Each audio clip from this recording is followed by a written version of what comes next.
acompanhem a leitura aí que será feita. Evangelho de João, capítulo 1, do versículo 43 até o 51.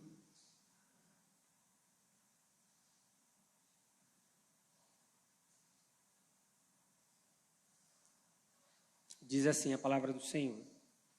No dia imediato, resolveu Jesus partir para Galiléia e encontrou a Filipe, a quem disse: segue-me.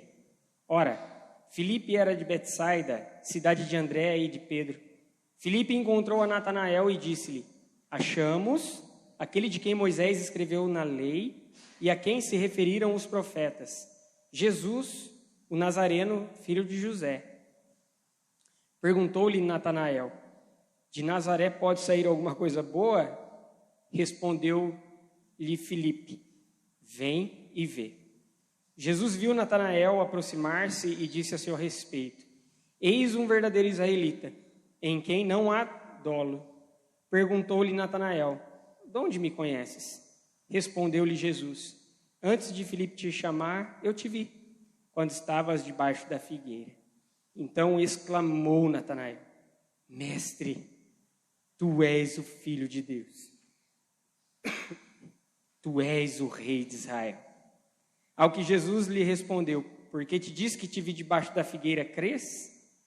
Pois maiores coisas do que estas verás. E acrescentou: em verdade vos digo, que vereis o céu aberto e os anjos de Deus subindo e descendo sobre o Filho do Homem. Vamos orar mais uma vez, queridos? Espírito Santo do Senhor, clamamos o teu poder inspirador e iluminador para que possamos compreender a sua mensagem, para que ela seja inteligível às nossas mentes, mas também aos nossos corações, às nossas mãos, aos nossos lábios, aos nossos pés, a toda a nossa existência, Deus, para que ela não fique apenas na teoria, mas também ela possa redundar em prática a cada um de nós. Em nome de Jesus Cristo, que nós oramos e agradecemos a Ti, Deus. Amém.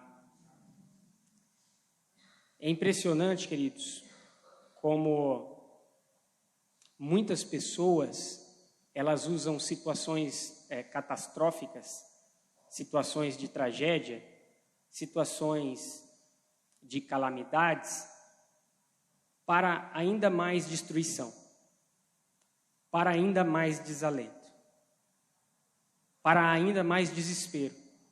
Por exemplo, acompanhando alguns veículos nas redes sociais que cobrem a situação que acontece no Rio Grande do Sul, quando você se depara com alguns comentários, ou mesmo olhando em outras redes sociais, pessoas expressando as suas opiniões acerca do acontecido, nós percebemos pessoas tripudiando sobre a desgraça dos outros. Pessoas que já estão sem nada, pessoas que já estão experimentando das piores sensações, dos piores abandonos, e ainda outras pessoas potencializam esse mal ao invés de apresentar esperança, trazendo ainda mais destruição, trazendo ainda mais palavras duras, fazendo trampolim político no meio da tragédia, fazendo lobby religioso no meio da tragédia. E muitas pessoas das quais estão com seus corações sedentos, estão com sede na alma, almejando por uma palavra de esperança, por uma encarnação da esperança no meio de uma situação que muitas vezes ela não consegue perceber saída. Corações sedentos de esperança. Quando nós olhamos para esse texto lido, do versículo 43 ao 51, que é uma continuação muito próxima, muito parecida do que nós temos aí no anterior, do 35 ao 42, mas há uma mudança de personagem aqui importante.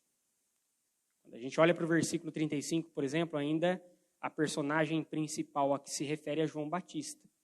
No dia seguinte estava João outra vez na companhia de seus discípulos.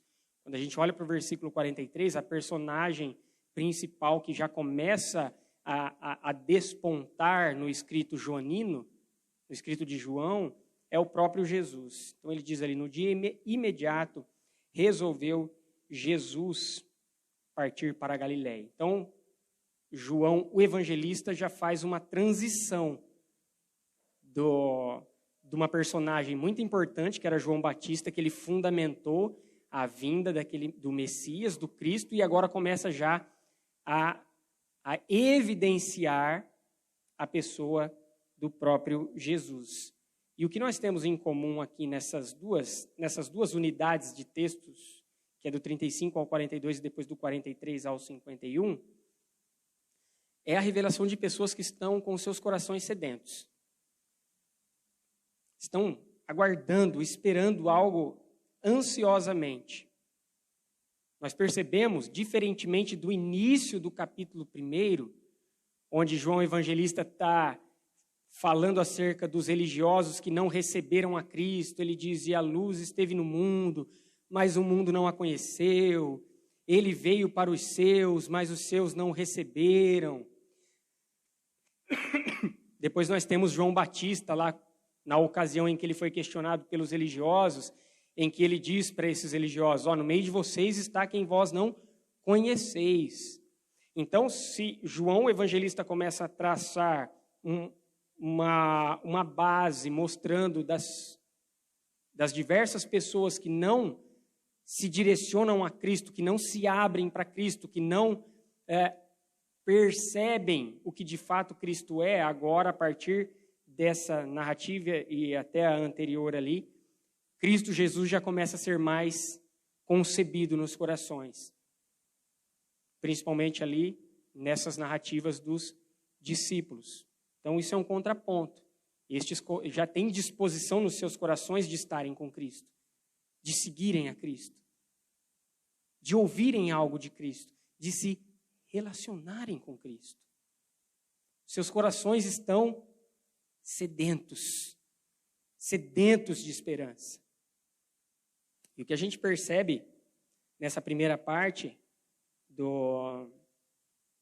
desse texto refletido é que estes que têm os corações sedentos de esperança são aqueles que proclamam esperança. Aqueles que têm o coração sedentos de esperança são aqueles que proclamam esperança. Jesus encontra Filipe, versículo 43, e diz, siga-me. E aqui nós temos um imperativo no tempo presente. Imperativo é um modo verbal que denota um desejo intenso daquele que está comunicando a ideia. Ou uma ordem diversas vezes, em outras ocasiões, súplica. E o tempo presente indica continuidade. Jesus está dizendo, siga-me, mas é um seguir não momentâneo. É um seguir não de período determinado. É um seguir contínuo. É um seguir constante. O tempo todo esteja comigo. Siga os meus passos. Venha atrás de mim. Venha após mim. Siga-me. Filipe, provavelmente, como nos indica aqui, sendo de Betsaida, a mesma cidade de André e de Pedro, é muito provável que Filipe também era discípulo de João Batista. E já tivesse sido apresentado a revelação de Cristo Jesus pelo próprio João Batista. E isso deixa ali o seu coração perceptível. E o coração deste que estava sedento, porque ao ouvir o siga-me, a inferência que nós temos aqui é que, no mesmo instante, Filipe segue a Cristo, já vai permanecer com aquele que tem as palavras de vida.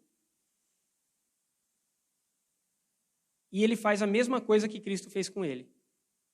E se você perceber, são os mesmos verbos utilizados ali. Jesus encontra Filipe, da mesma forma que Filipe encontra Natanael. Jesus diz a Filipe, da mesma forma que Filipe diz a Natanael. A diferença é o conteúdo daquilo que se diz. Jesus diz, siga-me, porque ele é a fonte, obviamente. Filipe aponta para aquele que é a fonte, diz, vem e vê. Encontramos aquele a quem Moisés escreveu na lei e aquele sobre quem os profetas têm apontado desde os primórdios da nossa sociedade. Filipe tem o seu coração sedento de esperança. E um coração sedento de esperança, ao experimentar de esperança, ele proclama a esperança. Ele encontra o seu amigo e ele vai apresentar a esperança que lhe for apresentada.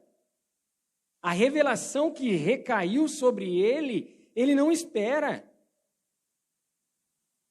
Ele não se retrai, ele não fica reticente, pelo contrário, ele vai. E ele proclama a esperança a esse homem Natanael, que muito provavelmente é Bartolomeu, tá bom? Porque nos sinóticos a gente não encontra o nome Natanael na lista de discípulos. Perdoem, tá, irmãos? A garganta ainda está se recuperando, então vou beber bastante água aqui. Você não encontra o nome Natanael, mas os estudiosos vão apontar a grande probabilidade dele ser Bartolomeu. Uma vez que Bartolomeu é uma divisão nesse nome aqui. Bar, que significa filho, e aí Ptolomeu, que seria o nome a nomeação do pai. Filho de Tolmai, aqui no caso. Então, certamente Bartolomeu tinha um primeiro nome. E ao que tudo indica, seja o próprio Natanael. O fato é que Filipe, quando encontra este homem, Bartolomeu ou Natanael, ele apresenta a esperança. Filipe teve o seu coração preenchido de esperança e continuamente sendo preenchido de esperança, e quando ele se depara com o seu amigo e na primeira oportunidade, o que ele vai fazer é proclamar essa esperança, porque aqueles que têm os seus corações sedentos de esperança, e à medida em que eles se enchem dessa esperança, eles vão proclamar essa esperança. Porque, conforme Mateus capítulo 12, versículo 34, aquele texto nos diz que a boca fala daquilo que está cheio o coração. Um coração cheio de esperança, ele vai emanar, transbordar, um oceano de esperança. Aqueles que estão com os corações sedentos de esperança vão transbordar esperança. E aí Filipe se encontra então com Natanael e ele diz, achamos aquele de quem Moisés escreveu na lei e a quem se referiram os profetas. Jesus, o Nazareno, filho de José, proclamador de esperança. Esse é o nosso desafio, amados irmãos e irmãs. Encher e nutrir o nosso coração de esperança, para que também dos nossos lábios possam transbordar, amados, esperança. Não destruição, mas construção, edificação, não derrocada, mas a vitória, e principalmente uma vitória que reside e está em Cristo Jesus. E para isso é necessário encher o nosso coração, porque o relacionamento com a fonte daquele onde está a plena e a pura esperança é o que fará com que nós tenhamos a capacidade e a possibilidade de viver e fornecer, declarar as suas virtudes e verdades. É seguir Cristo continuamente, tal qual ele convida Filipe, ele convida cada um de nós. E aqui, na verdade, não é um convite, né? Um imperativo, eu disse, né? Nos chama enfaticamente, siga-me, e continuamente, constantemente. Ou seja, é um relacionamento que, do momento em que Cristo alcança o discípulo, não acaba mais, porque ainda que morramos, continuaremos a viver com Ele.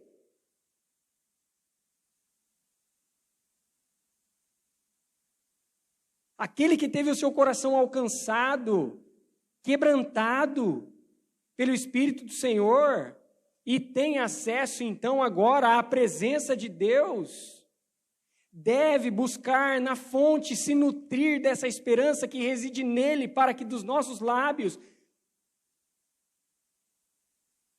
seja percebida a esperança. Enchamos os nossos corações com esperança, para que um coração cheio de esperança possa proclamar esperança e não destruição. E como disse, muitas vezes as pessoas usam as situações de tragédia para querer infundir as suas opiniões, as suas certezas, as suas convicções, as suas preferências. Só que fazem isso pisando no pescoço daquele que já está caído. Pisando, e fazendo uma forcinha extra ainda. É um sinal de alerta para que busquemos mais a presença de Jesus, porque inúmeras dessas pessoas que, ao invés de trazerem palavras de esperança, trazem palavras destrutivas em todos os âmbitos, são pessoas que já conhecem a Cristo, que já ouviram da revelação, mas que não estão buscando a esperança da fonte, por isso não conseguem expressar esperança. É por isso que o que só vai expressar vai ser destruição, vai ser desgraça, vai ser caos, vai ser perversidade, porque não nutre o seu coração com esperança. O que vai transbordar, gente? Porque a boca fala daquilo que o coração está cheio. Se o nosso coração está cheio de amargura, de tristeza, de perversidade, é isso que a gente vai falar, é isso que a gente vai fazer, é isso que a gente vai transbordar. Ao passo em que discípulos com os corações sedentos, ao estarem vinculados à fonte de esperança, emanam esperança. Nós temos muitos profetas do caos. E trazendo esse exemplo, isso em todas as áreas da nossa vida, mas trazendo o exemplo ali do Sul, pessoas dizendo, mas o Rio Grande do Sul foi acometido por essa tragédia porque é o menor percentual de cristãos no Brasil. Leiam a Bíblia, gente. Parem de ouvir bobeiras. Não parem de ouvir bobeiras, mas parem de dar créditos a bobeiras. O sol nasce a justos e injustos, a chuva cai sobre justos e injustos. O castigo de Deus foi consumado. Ou Cristo gritou aquilo em vão na cruz do Calvário? Está consumado. O castigo de Deus foi satisfeito. A justiça que Deus exigia, Cristo cumpriu. Deus não está castigando o Rio Grande do Sul. Pelo contrário, Deus está dando uma baita de uma oportunidade daquelas pessoas conhecerem a esperança. E é por isso que nós devemos ser proclamadores da esperança, gente. E não ser profeta do acontecido, porque os profetas que falam isso, eles falam depois que acontece. E se a gente vai para a Bíblia, os profetas que recebiam as visões de calamidades, Deus dava a visão antes.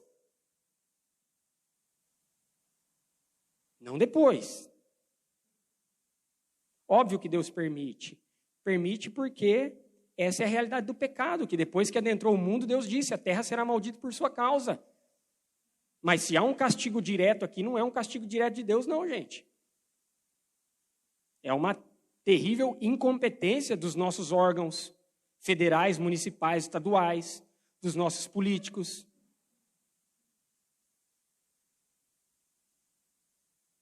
De diversos civis.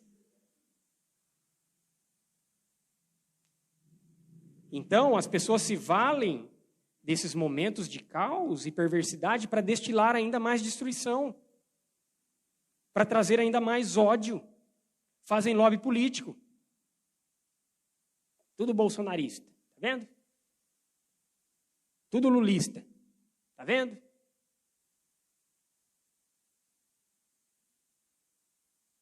Não caia nessa, meus amados e amadas. Não caiamos nessa.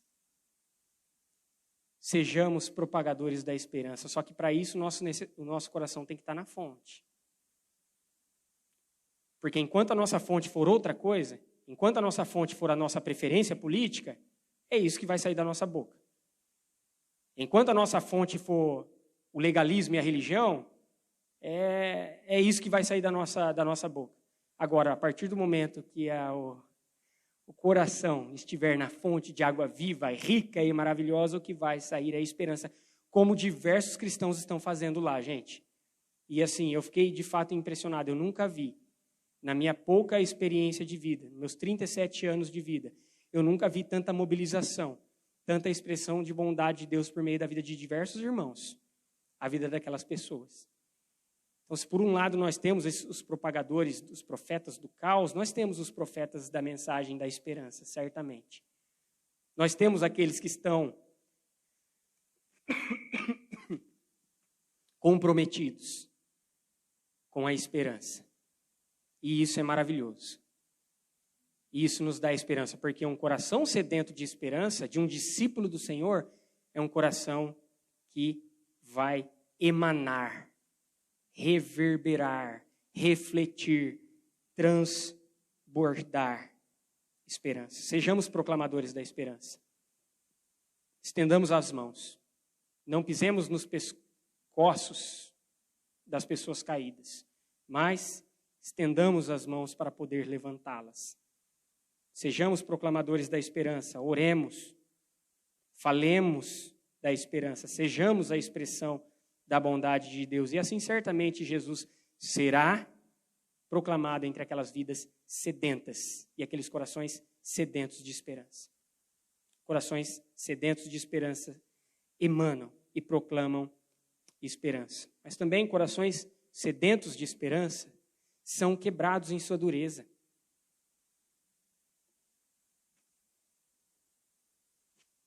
Tal qual aquele texto que lemos na nossa liturgia de Ezequiel, capítulo 36, a partir do versículo 24 ao 28, onde diz: eu darei a vocês um coração novo.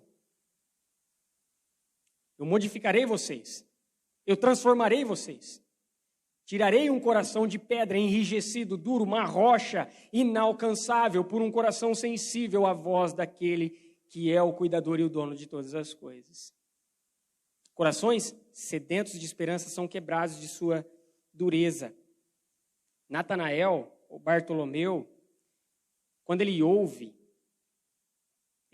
da esperança, aqui a gente não consegue perceber muito bem por conta da tradução, mas Nazaré, ou aqui onde a nossa tradução está, o Nazareno, na verdade é Nazaré, ela é na oração grega, no escrito grego, é a última palavrinha usada. É a última palavra usada. E é intencional, porque a última palavra é a que Natanael ouve e ele deixa de escutar todo o resto que foi dito antes. Porque o que foi dito antes para Natanael? Achamos Natanael. Achamos a esperança viva, Natanael. Imagina Filipe falando para ele. Achamos aquele a quem Moisés escreveu na lei, Natanael. Eu te conheço, meu irmão. Achamos aquele a quem os profetas estão se referindo nas sagradas letras. Achamos o Messias. Aí vem. É Jesus, filho de José, de Nazaré. Eu imagino a empolgação de Natanael ouvindo.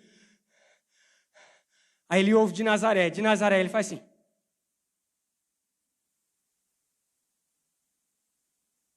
O que vem de bom de Nazaré? Ele desligou, ele apagou o HD de Natanael, deu tilt. Você nem se usa mais essa palavra, na minha época era tilt. Deu tilt, pum, bugou. Só Nazaré apareceu na mente dele. O resto não. E aqui alguns vão dizer que havia uma rixa histórica, um preconceito histórico entre o lugar de origem de Natanael, ali na região de Caná, e da região da Galileia, e a região de Nazaré. E por isso esse preconceito já é expressado de maneira tão evidente. Quando ele deixa de perceber toda a expressão de esperança e percebe só aquilo que havia de ruim. Pode vir coisa boa de lá? E outra, o Messias vai vir de um lugar assim? O rei, ele tem que vir na pompa. É o rei. Porque é um coração que ainda está formatado em suas próprias convicções. Natanael tem um coração ali endurecido, enrijecido em suas próprias convicções, em seus próprios preconceitos, em seus próprios formatos, e ele não, em suas próprias ideias, ele não abre brecha para algo que possa vir. Porque isso confronta aquilo que ele acha que é. Como dono da sua razão.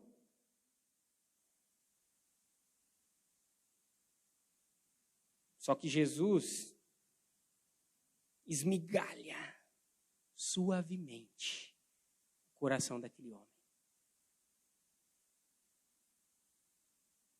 Você pega isopor e vai esmigalhando ele assim, ó, vai virando pozinho. É o que Jesus está fazendo com o coração de Natanael. Esmigalhando. Só que Jesus é gentil, é suave, é amoroso nesse chamado. Quando Natanael vem até ele, ele diz, óbvio que Jesus conhecia o coração daquele homem.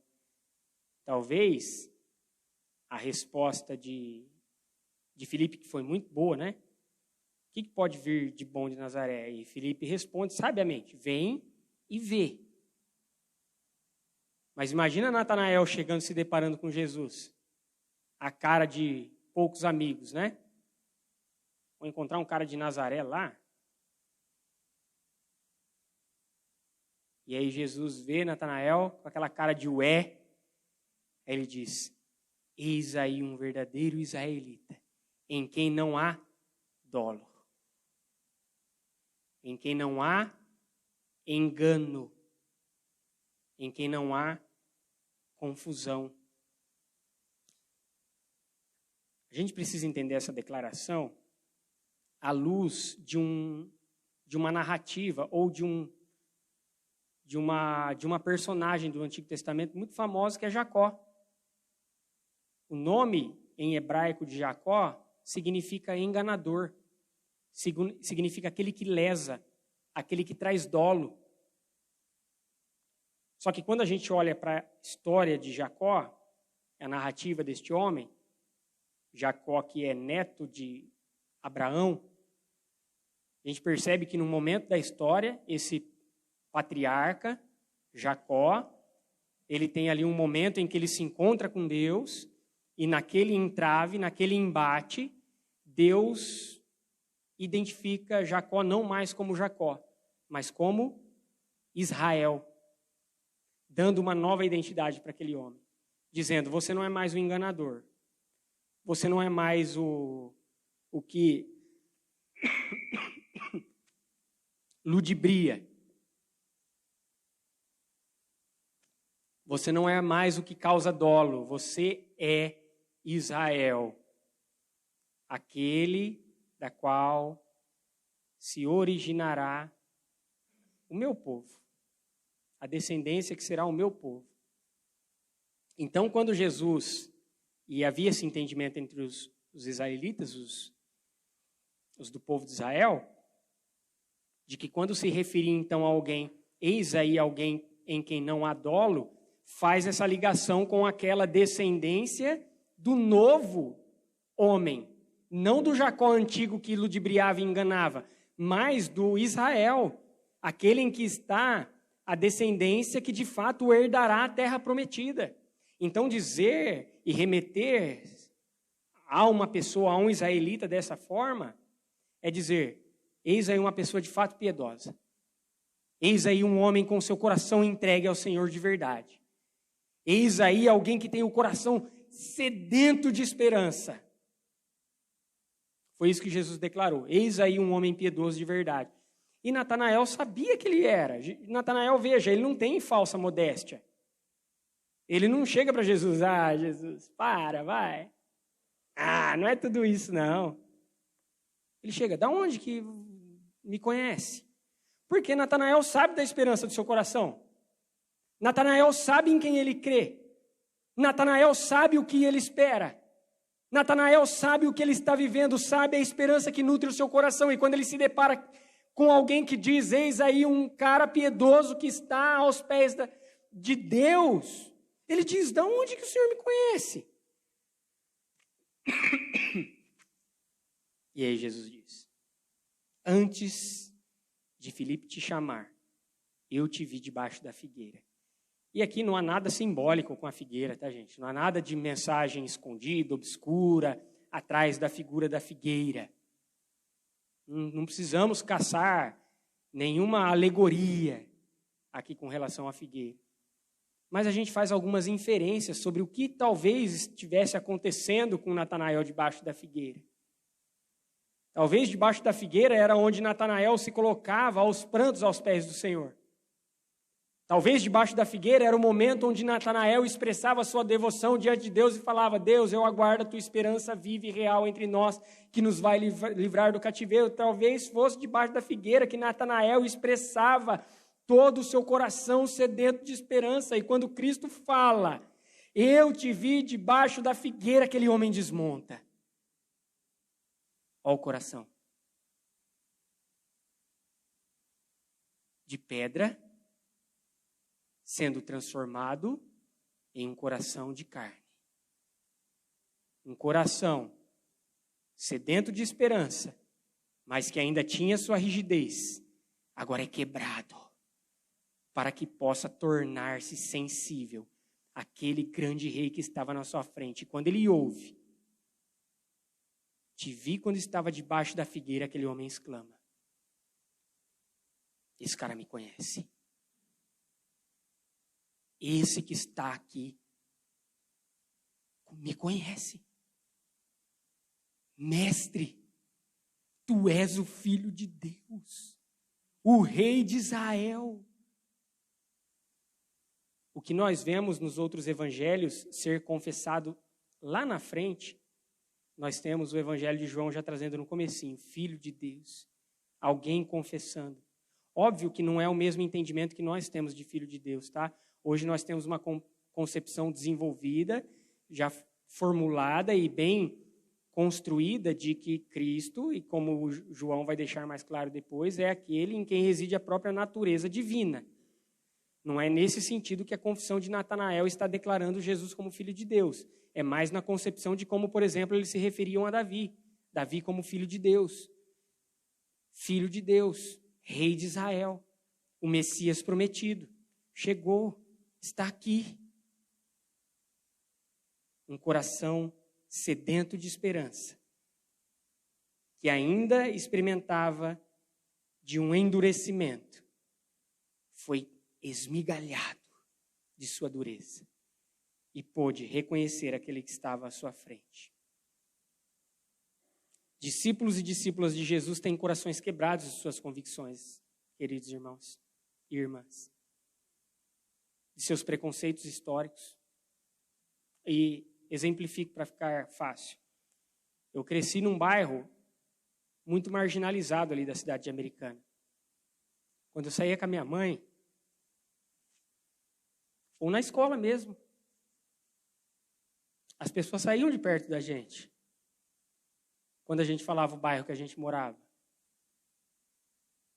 Porque as pessoas falavam, mas só tem prostituta lá. Sua mãe é prostituta? E por muito tempo, gente, nós crescemos com esse estigma.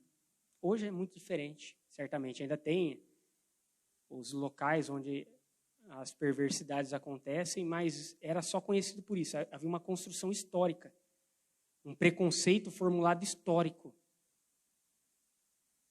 E quantos de nós não temos deste preconceito já enraizado em nossos corações e não nos abrimos para a sensibilidade de ver se de fato é aquilo mesmo ou não? A gente não conseguia crédito nos lugares. A minha mãe não conseguia fazer carnê, porque ela era da Praia Azul? Tinha que pegar emprestado. Construções históricas, as convicções das pessoas enrijeciam os seus corações.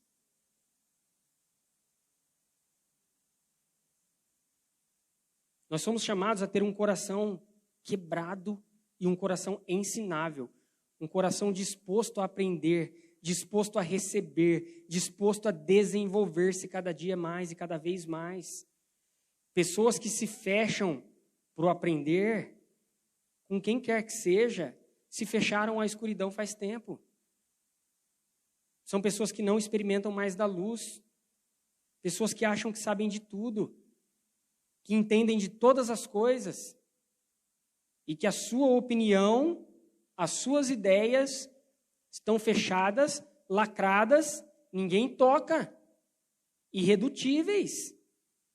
A pessoa sabe tudo de política, sabe de história, sabe de geografia, sabe de teologia, sabe de psicologia, sabe de teorias da conspiração, sabe de tudo. Os peritos de internet.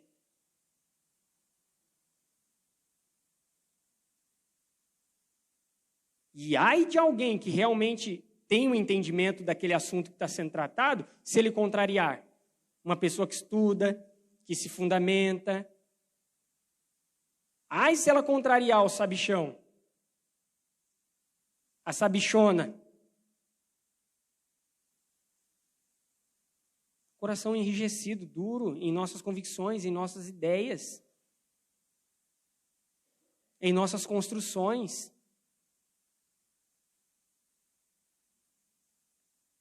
Eu lembro de uma vez que eu fui perguntado no início da pandemia, eu fui perguntado a algumas pessoas se elas poderiam tomar a vacina do Covid. Eu falei, gente, eu não sou médico. Eu não tenho capacidade de dar essa opinião para vocês. O que vocês devem ou não fazer. Eu tenho a minha.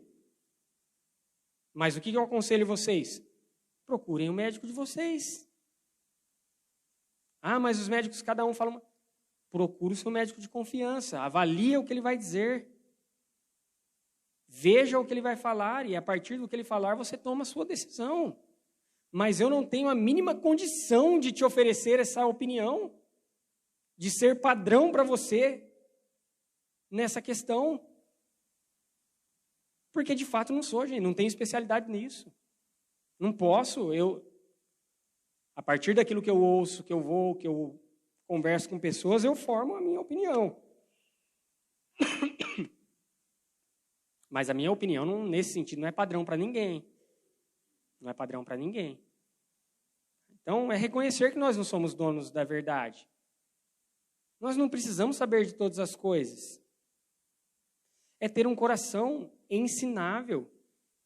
Que Cristo quebre, amados, o nosso coração. Que Cristo esmigalhe o nosso coração. Para que nós possamos absorver da sabedoria que vem dele, não da nossa.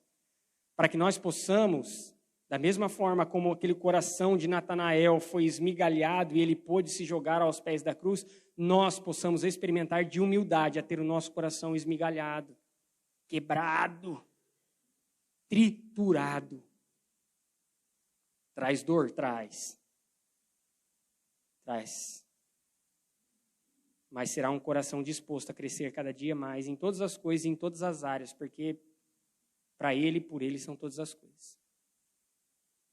Um coração sedento de esperança é um coração que revela humildade, que se permite quebrar de preconceitos para receber do ensino divino. E assim como Jesus fez com Natanael, que os nossos corações também sejam esmigalhados. Para isso é necessário que ele seja sedento de esperança. Natanael tinha seu coração sedento de esperança e estava enrijecido. Mas Cristo, se nós temos o nosso coração sedento por esperança, mesmo enrijecido, uma hora Cristo, gentilmente, estraçalha. Por fim, corações sedentos de esperança experimentam da viva esperança. Jesus, ao final desse diálogo com Natanael, diz: por que eu disse que te vi debaixo da figueira, crês? Pois te digo, maiores coisas do que estas tu verás, Natanael. E digo mais, verás o céu se abrindo e os anjos de Deus descendo e subindo sobre o Filho do Homem. Olha só, quando Jesus reconhece que Natanael é um homem sem dolo, ele remete lá à história de Jacó, não é? Ele continua trazendo as imagens daquela narrativa. Jacó, num momento da sua história, quando ele fugia de seu irmão Esaú, porque o havia enganado, ele tem uma visão, um sonho, onde ele vê uma grande escada. E essa escada, ela liga a realidade da terra nos céus. E nessa escada, anjos desciam e subiam. Jesus está se referindo a essa imagem. Jesus está dizendo, se revelando a Natanael: eu sou a escada, Natanael, que liga a realidade da terra nos céus. E que liga a realidade dos céus na terra. Melhor dizendo, liga a realidade dos céus na terra. Eu sou a escada pelo qual o acesso a Deus foi reaberto. Isso remete também ao batismo de Jesus. E eu gosto do batismo de Jesus narrado por Marcos. Porque Marcos tem, assim, humanamente falando, um linguajar mais rústico. Mas, na verdade, é muito belo. Marcos diz assim: e os céus se rasgaram, de forma assim, e os céus se arrebentaram. E os céus foram estraçalhados. E eu vi o Espírito Santo descer e pousar sobre ele. Marcos tem essa narrativa mais forte. Por que eu gosto dela? Porque, de fato, havia uma barreira intransponível que separava-nos do alcance intenso do Senhor, do alcance intenso de Deus. Uma humanidade separada do divino. E com Cristo Jesus e o seu poder, essa barreira é arrebentada, estraçalhada. Havia uma concepção entre os judeus em que, quando os céus se abrissem, Deus interviria na humanidade. E foi exatamente isso que aconteceu. Os céus se abriram, Deus encarnou-se em Cristo Jesus, aquela barreira foi completamente estraçalhada, arrebentada. E agora Deus consegue intensamente alcançar a humanidade por meio do teu Santo Espírito. E para que eles possam experimentar da viva e da real esperança. Naquele sonho, naquela visão de Jacó, que depois viria a ser Israel, Deus repete uma promessa que fora dita lá a Abraão, no chamado de Abraão em Gênesis capítulo 12, a partir do versículo 1. Deus faz uma promessa a Abraão naquele chamado. E essa promessa é repetida ali para Jacó nesse sonho, nessa visão. Deus diz assim: a partir da tua descendência, todas as famílias da terra serão abençoadas. Deus retoma essa promessa dada ao patriarca Abraão e agora ao seu neto, Jacó. Em ti e em sua descendência serão benditas todas as famílias da terra. Quando nós seguimos a narrativa bíblica e nós chegamos então no Novo Testamento, a gente percebe, é esclarecido a nós que essa descendência que abençoaria todas as famílias da terra, ela reside em Jesus Cristo. Paulo vai nos esclarecer isso. Lá em Gálatas, capítulo 3, versículo 16, ele vai dizer: ora, as promessas feitas a Abraão e ao seu descendente, não diz e aos descendentes, como se estivesse falando de muitos, porém, como de um só, e ao teu descendente, que é Cristo. Ou seja, Jesus não é apenas a escada que liga a realidade dos céus na terra. Jesus é a escada pela qual todas as famílias da terra podem ser abençoadas. Jesus é o cumprimento da promessa feita a Abraão e reafirmada em Jacó, mas que nem cumprida em Abraão e nem cumprida em Jacó, mas plenamente cumprida em Cristo Jesus. Jesus é o único meio para que corações sedentos de esperança possam desfrutar da viva esperança, das coisas maiores. Jesus conquistou isso por nós, porque o coração dele é por esperança. Jesus é a encarnação da esperança. Jesus é a personificação da esperança.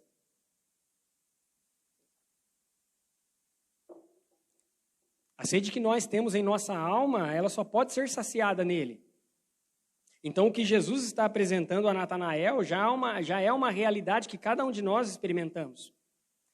Os céus já se abriram. A realidade dos céus já pode ser perceptível e vivida hoje entre nós. E nós experimentamos isso por meio da expressão da bondade de Deus. Cada expressão da graça de Deus, do amor de Deus, do cuidado de Deus, do alívio do sofrimento, da certeza da salvação em nosso coração, da paz que excede todo entendimento, já é uma certeza de que os céus se abriram e Cristo é a viva esperança que já conquistou isso para nós, para cada um de nós. Jesus rompeu com a morte ressuscitando, tornando-se assim a viva, literalmente a viva esperança. Jesus é a viva esperança. Ele alcança corações que estão sedentos de esperança. Ele faz discípulos e discípulas. Se o meu coração já encontrou essa fonte, é necessário que nós nos preenchamos dela, cada dia mais, constantemente. O siga-me, constantemente, continuamente. Para que nosso coração transborde, para que nós não esmoreçamos, para que nós possamos permanecer. Mas, se você que está aqui essa noite tem o seu coração ainda sedento de algo que você ainda não encontrou,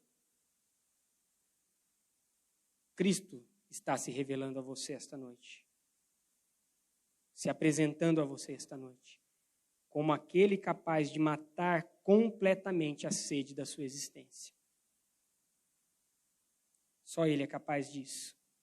Se o seu coração tem sede de esperança, beba da água viva que se encontra na fonte chamada Jesus.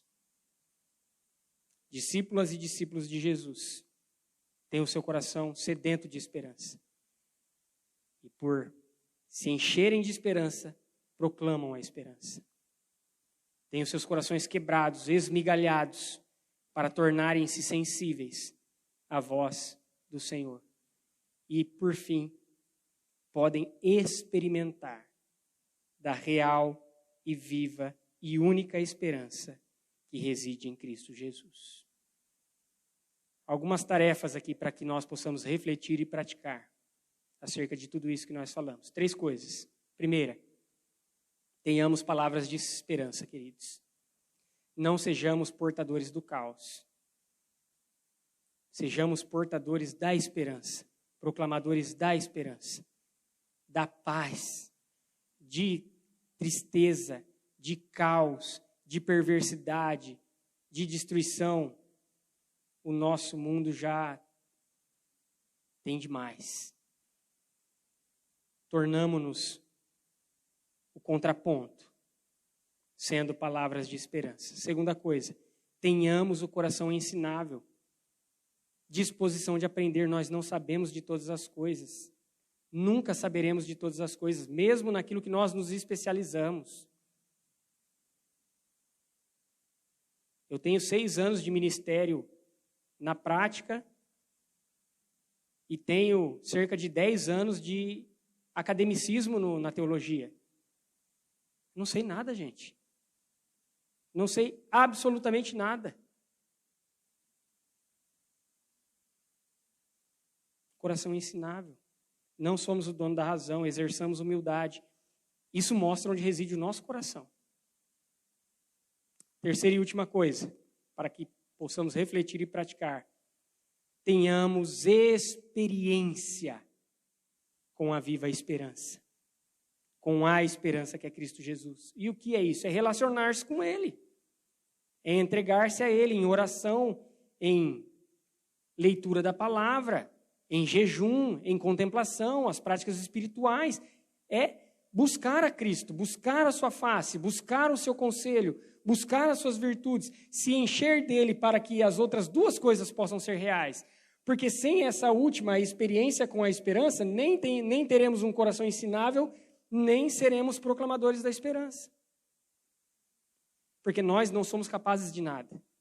E nunca seremos. Cristo é aquele que nos faz capaz de alguma coisa. E nos empodera para algumas realizações. Experiência. Vida com Cristo. E isso constantemente, porque é o imperativo de Cristo a nós. É o desejo mais profundo do coração daquele homem que está falando a Filipe. Siga-me, ele está falando a cada um de nós. Sigam-me. Sigam-me. Que tenhamos o coração sedentos de esperança. E assim possamos experimentar da viva e real esperança. Jesus abençoe sua vida, cada um de nós, que o Espírito nos dê esse discernimento, essa capacidade que essa palavra possa encontrar guarida e morada nos nossos corações. Jesus abençoe. Vamos orar, tem um tempo de oração silenciosa. Reflita sobre tudo o que foi dito. Clame a Deus pelo seu espírito e entendimento. As coisas se discernem espiritualmente. E depois de um momento de oração silenciosa, quebraremos o silêncio